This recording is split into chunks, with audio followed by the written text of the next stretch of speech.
007 to keep up with. Yeah, you could definitely say it was a little bit of a case of 007 just not being as active as they could have been with that Farrell, the monkey, and everything. Because I mean, the stats definitely were reflecting that. But Well, in the end, Draconis, he tried his best to get enough farm, but that clearly wasn't working out. Obviously, y- so and he you want to be quit. more active, but they're going against like 11 or 12-minute codex here on Yeah, Parasite. that's They're going true. up against, and they have Draconis on themselves, who isn't the most active hero usually. Yeah, that's very true. So. With that said, it looks like the teams that, in fact, we're already in the locking stage, so let's actually jump in here, see what's actually going on. Of course, we got 007 this time on the Legion side and TteS Sports on the Hellborn side. The Blind Bands, Ophelia Parasite coming out for 007, Wretched Hag, Keeper of the Force. So respecting the Parasite going into this game, Leon Black did play a fantastic last one, of course, so 007 doesn't want to have to deal with it. Empath, the first lock. Rowley Pebbles going to be the follow-up so far, as far as the locking stage goes here. So Right, Tempest, obviously still yet to show his head here in this locking phase. Often a very popular pick, although I see 007 favor junglers like Legionnaire, like hmm War Beast, uh, and TTS lately. Okay, there it is, coming out from 007 there, the Tempest and the Hammerstorm. yep, Um, we've seen a lot of Hammerstorm lately, man. There's Deadwood to finish things ooh, off. wow, okay. Okay, so they got the It's a got some heavy strong. hitters there, man. They're gonna have a couple burst heroes down no matter what they do here. I'd Uh-huh. expect them to take of this pool. If Raleig's not first pick by 007, Raleigh plus Deadwood, if they can get it. If they can't get it, Raleigh plus Pebbles. Yeah, we'll see. We'll see what it comes down to it. Of course, in that lock picking stage, you're right, though. I mean, the fact that it's kind of fun. It seems like that's transition. We used to see it a lot where it was like a Keeper, Tempest, and Ophelia on top of that. So you get like Keeper, but then you give up like Tempest, Ophelia. In this case, it's Rowley, Pebbles, Deadwood. you get Deadwood, but then you give up Rowley and Pebbles. I mean, Mm-hmm. it's interesting how it's kind of changed that way. Yeah, yeah. I feel like TTS is aiming for that. Uh, it's kind of risky because yeah, I mean they could choose like oh we can get Deadwood and Tempest or something, but then hmm they risk if they pick Deadwood first, they'll risk TTS potentially picking Tempest and screwing with the draft they had in mind. Whereas TTS, we'll have to see how they sort of pick their first three heroes and what Yeah. their real objective is in the end. See the banning phase so far. Torturer, Moon Queen, Aluna, Pharaoh are going to be the bans coming out right here. Speaking of Moon Queen, it was really weird to see that just it went so long without getting picked in that game one Orange versus Oh, yeah, I remember that, yeah. yeah, and then wind up tearing it up. I was just thinking back to that, so it was a little bit weird that game, but definitely once again she had an incredibly strong showing, hmm proving why we see her banned out all the time lately. There's a reason why, again, arguably the most dominant team in Han right now in State Green is it's her and Wild Soul, where they ban every single game. Same blind Yeah, that's true. bans. Not Blake sure Riley. arms. Good thing that does get banned out. Meanwhile, we're looking at a fade still on the board here, hmm and an engineer. Yep, we see the first pick for Dirty Mobs. What is that first pick going to be? Remember, if, actually, with that said, yeah, Fade was the blind band by TT Sports last game. Yeah, So, wouldn't be surprised to see. Oh, they're going to go the engineer route, though, instead. So now TT Sports, you can assume maybe Fade themselves. maybe it would change their True. objective in the Yeah. lock draft if they do it. Meanwhile, Fade Engineer is a very powerful combo if 007 gets to pick it up. hmm So, definitely some thought process to go on here for Leon Black in TT Sports and how they want to approach it. Yeah, I can see several options here. Yeah. Oh, Gravekeeper. Okay. Okay, yeah. I was like, Gravekeeper's still available, and uh, it's obviously one of Heimer's comfort heroes. I mean, hmm you can't deny Cheese Helmet and his Gravekeeper. Arguably the person. I mean, not arguably the person. He's the guy who brought him to the scene. hmm Uh, plays it Yes. extremely well. We've even seen him play and succeed with it in a secondary support role. They didn't win that game, but he got quite farmed. Yeah. Yeah, he again. It's just it really is a comfort hero in the end for TD Sports, and You know, nothing wrong with those. I'm surprised I haven't seen more artillery coming out from him, though. I know that was with one his of his success, favorites, yeah. and Yeah, maybe it is. it seems like if you are gonna, be picking up a Gravekeeper for maybe that carry option, yeah, why not artillery then? Well, there's a lot of initiation and I mean, we saw that one game. Obviously, artillery is able to get aggressive really early on, but if you get smashed early on with an artillery, it might be harder to join those fights. Whereas a Gravekeeper can still keep up the gank and the great. Like TTS seems to run lineups that can just have all sorts of aggression Yeah. and pick off potential. I see Huh. Devourer being highlighted right here. I just still with this lock pull, I don't see that as being likely. Radius does love playing that hero. How about that though from 007? Flux on top of Bubbles coming out here. Flux definitely got some good AoE synergy working here. Well, Flux NG Bubbles. there's Flux Bubbles, but how about the Flux Engineer? Mm-hmm. That's very devastating for squishy heroes like the Glacius, like the Gravekeeper. If he gets pulled in, he's pretty much dead meat. They should have gone Kraken instead of Bubbles. Would have been set. It's still really good though. Still a lot of lockdown and chaos. Okay, Andromeda's the final pick. See, now I'm sitting here saying though, I think we're gonna see a Tempest first pick here, honestly, from 007. Because if anything, they're only gonna get one of those. Would be awful.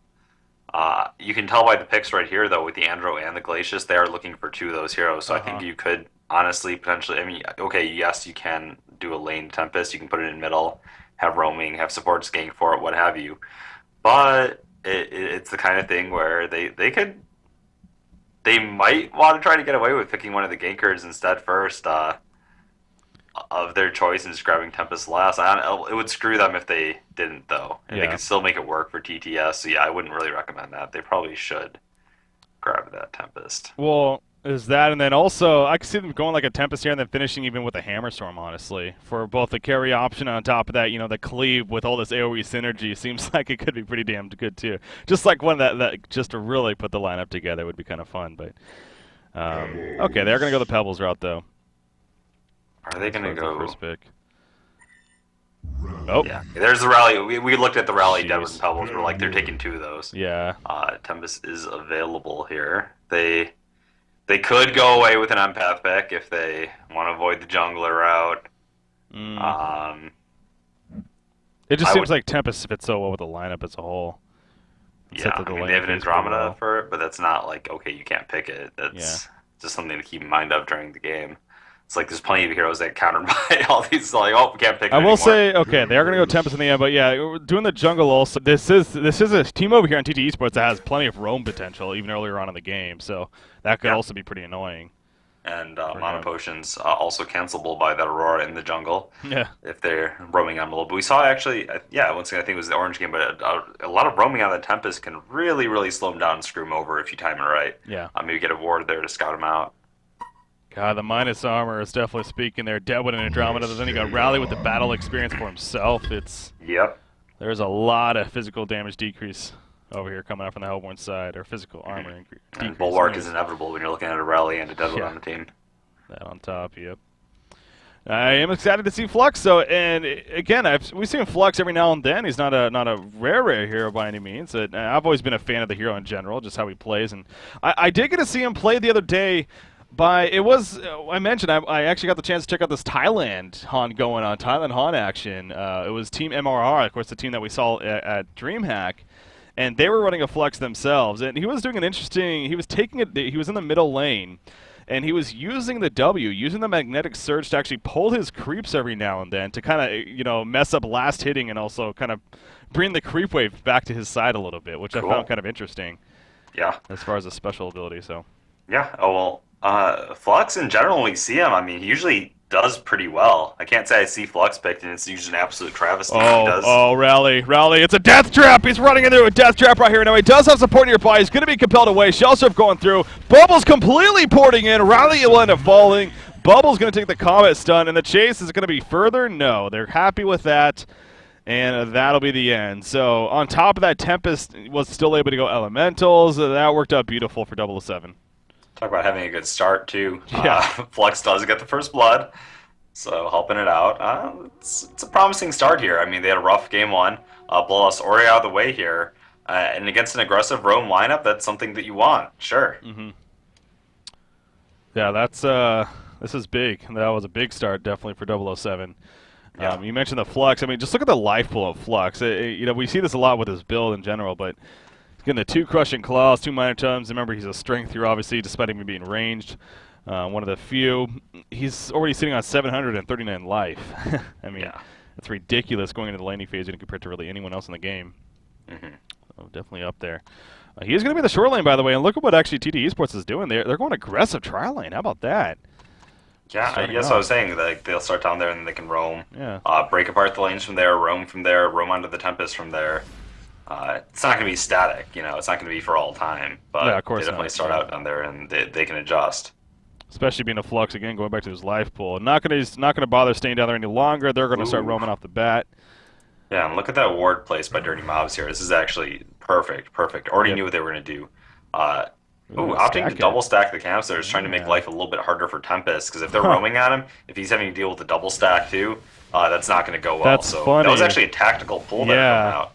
I'm like sitting there thinking, like, wait a second, let's put the. But you're right. That makes a lot of sense. A very, very smart play coming out from Yeah, Martell and you Leon. know, I go back to think about the games where no one ever does this. Honestly, when Mm-hmm. I've been like Warbeast jungling, and you know, I do it a lot. I used to do it a lot back in the day. And whenever people, only one team I ever think did, but they just stacked the woods against me, and it was like, You're or like, just one of the hard assholes. camps, and I was like, great.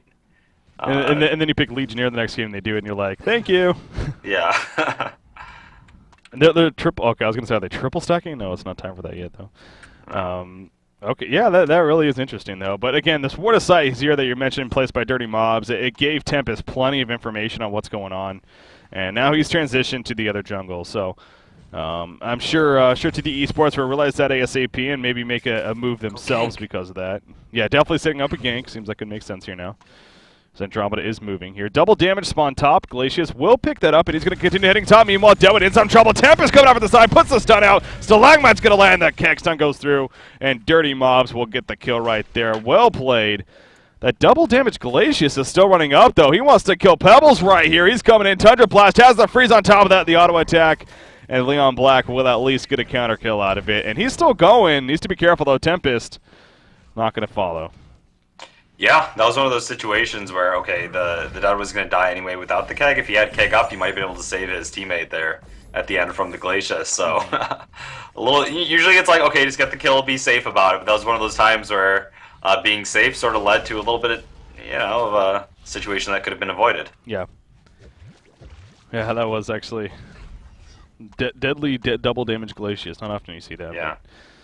It definitely was there, so good response at least coming out from Leon Black again. And you see them right here, they're trying to hunt out this Tempest now. They're really trying to make life very difficult on Shakol here, playing the Tempest, but having his time after the side at least. Ground Courier still coming out for Dylan, right as I say that actually is upgraded.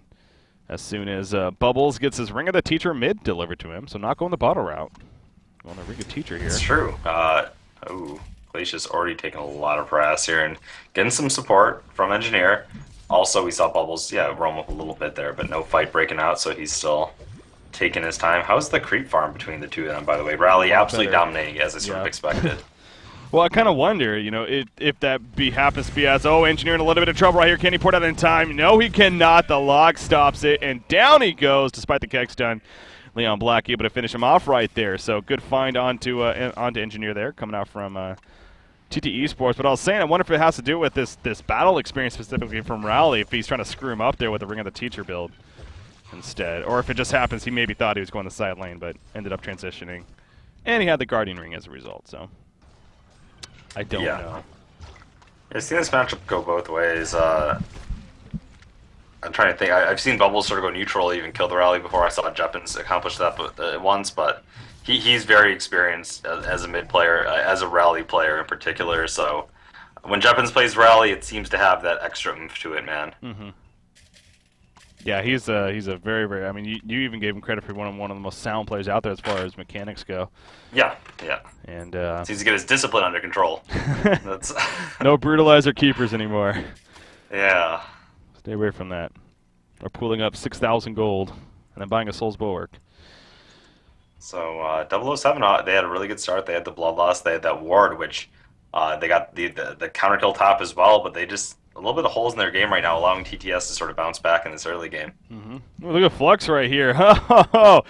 Oh, that's just hilarious. So top lane, by the way, Deadwood's actually in a little bit of trouble. He's going to avoid the turret damage. Avoids the keg stun, actually. Great juke by Moravis, but the hero block may just end up being too much in the end. Look at Dirty Mobs right there. Making a big place. He's going to have to finish him up. No, he's not going to be able to. Deadwood will actually survive. He has a keg stun. Another sidestep coming up from Deadwood. Deadwood's trying to maybe get the turnaround. Engineer will be fine in the end, but holy crap. Oh, he wasn't attacking because he wanted to give the kill to Pebbles, but that ends up costing the kill. Yeah, and unfortunately the keg missed, the turret barely did much, and it could have been casted sooner because Pebbles did have the combo on him, but they just weren't on the same wavelength, and oh man, you hate to see that happen because you gotta take those opportunities when you get them. When you miss out on those, that does affect the momentum of the game a lot. Yeah. Yeah, and so Moravis, again, his farm hasn't been the best up here because of the lane situation, but surviving there, helping big time, as you said. If anything, momentum can build off of that. So, just before that, though, I was kind of laughing at what was going on here. Was Andromeda? We talked about how they double stacked it. She actually attempted to triple stack it, but Flux actually blocked the camp from triple stacking. And so you sit here thinking to yourself, "Wait a second, meta jungling going on there. That was backwards. Why was the Legion team stopping their own stack?" Yeah, now Flux, taking a lot of harass in that bottom lane. He's like, "Hey, I'll come help do the stack, sure." Yeah. Thanks, guys. Yeah, it's so now that they're doing it, it kind of makes me wonder maybe they would have been better off if it triple stacked. But no, they got the double stack and they do it. And as you said, I mean, look at Flux's farm. He's 236 gold per minute. Ooh, middle lane though. Bubbles gets taken out. Looks like Seismic Slam was used. Glacius there for assistance. Got to catch the end of that there. Just as you'd expect, Compel, Seismic Slam, done deal. Yeah. So coming up to 7 minutes here now, 3-2 hero kill game. A lot more action packed than last game. Didn't have that bloodlust till 9+ minutes actually. Remember, so it's definitely stepped up this game, which is good. And I expected to keep up again, especially with these lineups, man, that we have here between these two teams. So good sign here in this game. But yeah, I mean, Flux, he's trying to find his place here. He does have a Steam Boots finish. He actually is going to do some bottom lane pulling with the double stack. Meanwhile, the top lane, that's an illusion rally coming in, so not the biggest deal in the world. As there's two of them. They're both fake, though. Oh, no. Yeah, right now I just want to see Engineer focus on getting experience, getting levels, hitting his level 6, because that's when their team combo comes into play. Everyone else has got their ultimates now. Well, I'm not going to say Pebbles, because he doesn't choose levels up at 6, obviously, most of the time, but Nope. everyone else, they got their ultimates ready to go. All they're missing is that Flux NG combo. Yeah. Ooh, jungle, we could have some action picking up. Invisible Bubbles, level 6, Gravekeeper, the sign of the Apocalypse. Look at TteS fall right there. Jakal stood no chance. Bubbles is still here. They have the elementals to help a little bit. Flux going to join the party. There's the Q, the release on top of the pole, and they get the kill of the Magnetic Surge on top of the release. And Andromeda now trying to run away. There's a regen rune right here. Rally coming in. Rally has a compel to use. Will he use it just yet? Not just yet. Still waiting for the time. Tries to get both. Only gets the one in the end. Good juking and jiving going on. Rookie still well alive. He's still damn tanky, but it's not going to matter in the end. Rookie will fall there on that Flux. And now Cakes on Bubbles. He's going to have to shell surf away before he gets comboed down. So he'll be fine. Boots, oh, actually, yeah. He doesn't have boots. Okay, never mind. He is probably dead right here. Andromeda running in with Glacius. Compel's ready to go for Rally as well. He compels his teammate in Andromeda. And Cakes does fall. So, yeah, it works out very well right there. In the I was going to praise his positioning because I saw like a more amateur Bubbles may have sort of compromised and gotten double stunned by that Rally's compel earlier. But then I saw he didn't have boots, and I was like, he's actually screwed. Why is he sitting here? Oh, Dirty Mobs just wants to play some damn wards, man. I ain't gonna let him. That was actually a good play by Moravius. I haven't been watching that for a little bit. Moravius, he didn't have a Falcon Punch or anything. He was actually trying to get a counter kill on Pebbles. Pebbles dodged it, but then Gravekeeper poured it in. That completely caught the Legion team off guard. And obviously we saw the end result with Engineer just getting collapsed on. So momentum definitely has been picking up here for TteS Esports as they've started to move around quite a bit. Now 7-3 hero kill lead, working off of about a 2,000 gold lead here. So things coming together pretty nicely for them. Yeah, I feel like this is all snowballing, or like I know it's a lot. There's been a lot happening, but I feel like it's all just going back to that double damage Glacius coming top lane after the game started out 2-0 with the bloodlust kill for 007. Double damage Glacius sneaking in there, killing the Pebbles, and sort of set them back a little bit, and gave room for them now to. And then there was that. There it is. And then there was Deadwood. Just so many burst ultimates. You got the Gravekeeper, you got the Rally, and you got the Deadwood just running around. Going buck wild right now. Yeah. Yeah, I mean, the Grave Cube, we saw that against Tempest. That melted Tempest right there. Yeah. Got him in the jungle by himself, so there goes the tower. Rally, though, wants some revenge for the damn tower. He's going to try to chase down Tempest right here. Oh, Tempest running right into him. He has a Compel to use. Going to be stunned, though. Oh, he completely whiffs the Compel, though. It will avoid the second stun as a result, but now he's going back, and Rotten Grasp lands. The Tempest! Oh, they're going to pull him in. No, but the great log from Moravius, and Tempest will fall. Tempest went for a big play there, but well played by Moravius not to charge him. Kind of expecting that, and they do set up the kill eventually. And now 007 continuing to try to get a return kill here, but now Pebble's in a horrible spot as you look at Bubbles actually. Cake's realizing quickly he needs to go away, but no, he runs right into the team. He's going to throw out the kill field. He's still in so much trouble though. Compel comes out, the combo's done, and down goes Bubbles. Again, 007 is just falling to pieces for them here. Yeah, their execution has not been as tight as it needs to be this game. They're just getting run over. We talked about TteS. They were looking like they were playing possessed, and still are. Just very good team coordination, finding the windows. Every time they're getting a gank on one side of the map, it seems like they're already setting up on the other side. Yeah. And they're just like totally thrown into their heels here. Yeah. Well, that was Pebbles obviously getting taken out as well there. In the middle lane, getting completely dove on by the Hellborn team. Moravius has been landing some huge Rotten Grasps. I mean, Moravius is an interesting player to talk about because I've always seen him, especially. I mean, for the longest time, he was never really on any top tier teams. I mean, he's on Clan Milk, and we knew of him, but really TT Esports where he was able to finally start to shine in the competitive scene. Then there was DreamHack. Even he'll admit he didn't have the best time at DreamHack specifically. Oh yeah, a lot of people tore into him and were angry about it. Yeah, he was.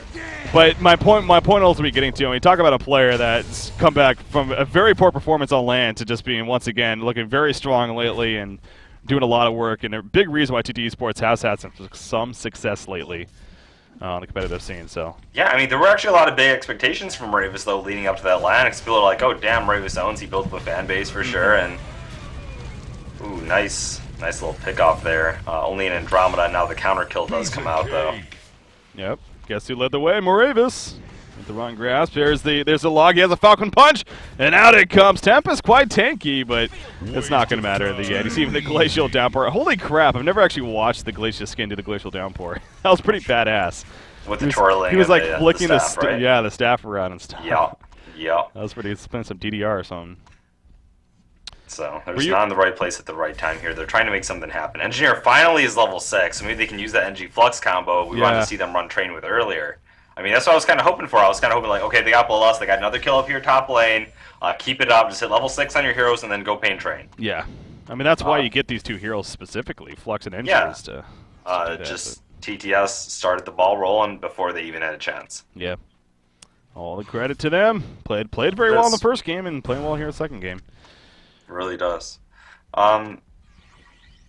Yeah, so back to Moravius. Just to finish that thought off, though. Yeah, I think there's going to be a lot of pressure of him leading up if they do manage to qualify for another LAN event, potentially the next DreamHack.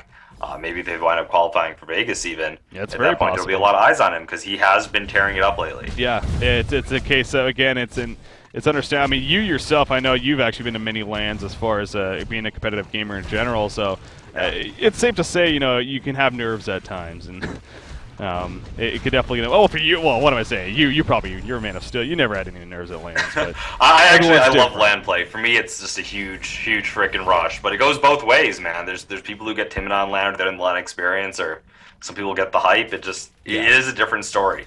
That being said, I do think Moravius will have a better coming next time. Yeah. Oh, and no doubt, TT Esports is in a very good running for that for the 4th place spot in Han Tour. I mean, again, the 4 through 11 seeded teams. I think right now they're 5th overall. I want to say, and they are going to be a favorite team going into that 4 through 11 event to qualify for Las Vegas. I mean, right now it's looking like Trademark or Stay Green, Trademark Esports, and Complexity even are going to be the top 3. But anyways, hold on top for a second. Bottom line, Bobbles gets annihilated right there. Level 2 seismic slam. There's the Flux pulling on top of the Engineer ultimate, but guess what? I think it's just a little bit too late. In comes the Andromeda swap. Probably nearly dying. He will be able to survive, though. Tempest falls. You see now Deadwood chasing. The Falcon punch on a Dirty Mobs right there, playing Engineer. He goes down. Gravekeeper porting in. Going to get that auto attack passive off.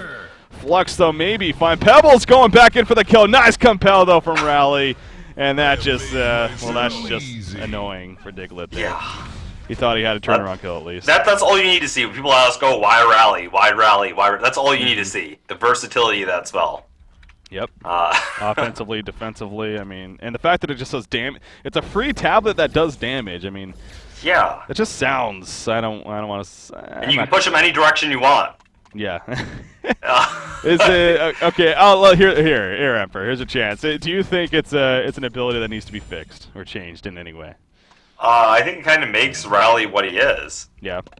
Okay, say GG. Well, that's the game. No, I think it is one of the most powerful abilities in the game. Yeah. I think the hero is very strong. We might need to see him scale, but I mean, to me, he is like a lot of times just like a straight up better choice than Magnus. Yeah. His ultimate does not require a portal key to set up like Magnus. Usually, it's just a lot easier to get his shit off in the early to mid phase before major item pickup. So I don't know. Well, that does it. Game number 2 officially over. TteS Esports taking it again. Pretty much, you can safely say a 15-minute conceded victory there in their favor. Obviously, games sometimes tend to go like that, where one team just builds some momentum, especially within the lineup that TteS Esports had, and there's no stopping it. So that was definitely a case right there. 007 gave it their best effort. Wasn't to be, though. So still entertaining in the end. Definitely had a fun series, and glad that everything went off without a hiccup. It looks like Twitch TV is still alive, so that was good.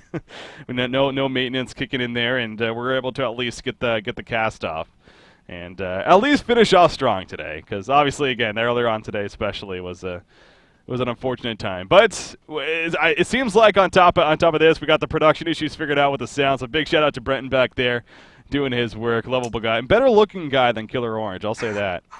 I know that's a dangerous line to go over, but. Dangerous line. Anyways, I don't know if Killer Orange has actually posted his picture yet, by the way. I know he said he was going to, but that's on him. That's on him. I'll say that. It's true. If he happens to be tuning in, that's on you. All right, though. Anyways, that is going to be a conclusion, though, to our cast overall, as far as our coverage here for today. So, I got a couple more things to say, but Emperor, I want to give you a chance to anything from yourself. No, honestly, just looking forward. There's a lot of good matchups tomorrow. The revenge match of Trademark Esports versus Team Excellent. Last time we saw Team Excellent actually knocking Trademark Esports down and out. So here's a chance for Trademark to say, hey, that was a fluke, buddy. Yeah. And here's a chance for Team Excellent to say, hey, we're a rising team. Watch out.